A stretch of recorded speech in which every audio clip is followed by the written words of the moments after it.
sounded so much better. But that's part of the problem. How you doing? It's Eric Singer. I'm here at West Palm Beach. We're ready to play a Kiss show tonight, so we're just getting the kit set up. We're a little behind, so we're going to do the best we can to give you a quick run through of my kit. I'm using a Pearl Phenolic, which is a resin-based shell. The shells are actually all vintage shells from like 1969. Pearl used to make them before anybody. Actually, Pearl probably had the most diversity in shell choices. There was a time when you could get phenolic fiberglass, wood, or acrylic shells from Pearl, and of course, chrome over brass or steel snare drums. But they had the most diversity, in my opinion, of any brand, and always being adventurous. Probably before people even thought about it from that point of view. Anyways, this kit was, I had to acquire about 3 or 4 different vintage kits from the 60s to put this one kit together, which Billy Baker from Baker Drums in Nashville, he did the work. And then of course Pearl provides any of the accessories. I use the Pearl Icon rack, all Pearl hardware. The lugs, as you see, I'm using old Pearl President badges and old Pearl, what they call diamond cut lugs. These are from the 60s, these lugs. But all the hoops, mounts, everything else is all modern Pearl. So it's a blend of retro modern, if you will. I use everything Pearl, including Pearl pedals, Pearl seat. I mean, I use everything Pearl.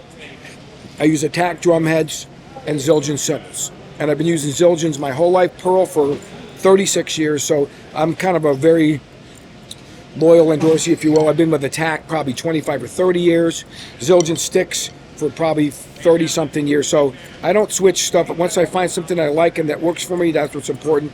So why don't you come up here, I'm going to show you real quick. So you see, the snare is a 6.5 by 14 Phenolic snare drum. Basically, we repurposed a 14-inch tom-tom to make a snare, but they did make snares. If you look over there, that's my backup snare drum. It's a service record, and that's usually more of a 70s coffin style lugs. That drum was a traditional President snare with 5.5 is what they came with, and it was just rewrapped and put die-cast hoop on top. And I kind of like what Stuart Copeland did. I die-cast on top, steel on the bottom.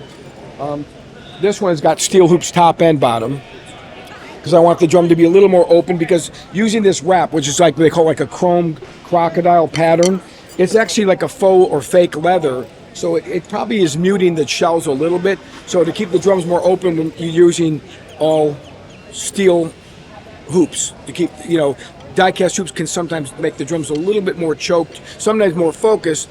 Like, for example, on Gretsch, if you're using an all-wood shell, it works in that combination. But for me, this works for me. So basically, you got a 6, 8, 10 concert toms. Very hard to find in phenolic shells, very rare. I got 12 by 8, 13 by 9, 16 by 16, 18 by 16, all double-headed drums. And then the other concert toms over here, 14 and 15. Concert toms. So it's a mix of concert toms and double-headed drums. I've had kits where I had all concert toms, and then I redid the same kit mirror ball with all double-headed toms, including the little 6, 8, and 10, just to try to find out what works best for me. But like I said, I'm using now I'm using a Mehler cowbell. I was using Latin percussion, but they used to make a chrome plate called a bongo bell, and they don't make that bell anymore. And I want that chrome look and sound because it's always brighter. So right now I'm using a Mehler cowbell for the time being until I find something maybe that works more to my liking. And I'm using D-drum. I use the D-drum triggers, and I have a D4 D-drum brain, which they don't make the brains anymore, but I still use them. I don't use them out front. We do not use triggers in the front of house for live at all. Everybody always sees them and thinks that's what we do. We strictly use them for our monitors, for myself and for the band, because we want to be able to know that we have a consistent monitor sound every day, and we don't have to go through these headaches of trying to dial in the drums every single venue, because every venue is so different. Like tonight we're playing an outdoor amphitheater, which is much different sound than an indoor arena. So to make it more reliable and consistent for us as band members, what we hear in our inner monitors, I want a consistent sound. So we blend the acoustic drums with the D drums, and that way everybody kind of hears that same sound every night. And I have found through my experience of say 15 or 20 years of using the triggers that rarely does anybody ever say, I can't hear the kick, I can't hear the snare. Nobody complains about it because it sounds the same every day, and those triggers are very, very reliable and very consistent. They really work great. So, everyone has a method to their madness. That's my method. What we have here, we have our own. I have my friend Dave Ferretti, and Dave runs everything back here in Drum World. So basically, he has a mixing console, and he has a D drum. The brain is down here, which I think it might be a slider rack. I don't know. No, it's mounted. That's a D4. They make D3. I've used D3s or D4s. And we basically, Dave can control. So instead of me having a problem with the monitors during the show and trying to tell my tech, and he's got to try to run over to the monitor desk or try to call him, and the guy's busy watching Gene or Paul, by the time something gets changed or sorted out, you end up getting so distracted with that instead of playing the show. So we found through the years the easier way was have a guy here that we control our own monitor world. And basically, if I need something up or down, I just turn around and tell Gump, or I tell Dave Ferretti myself, and that's it. And it's done within a couple seconds.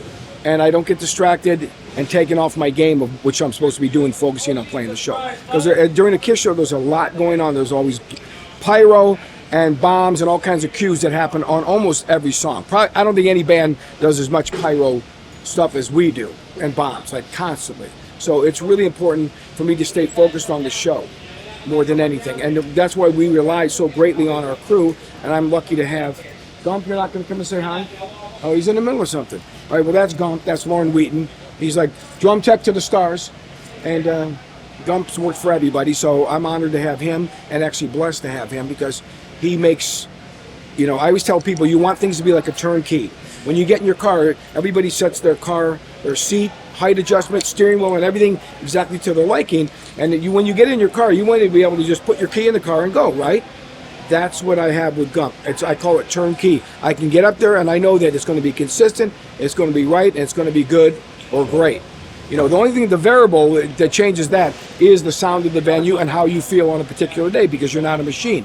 But having people that keep things consistent, like Groundhog's Day, is what you want. You want a Groundhog's Day every day up here.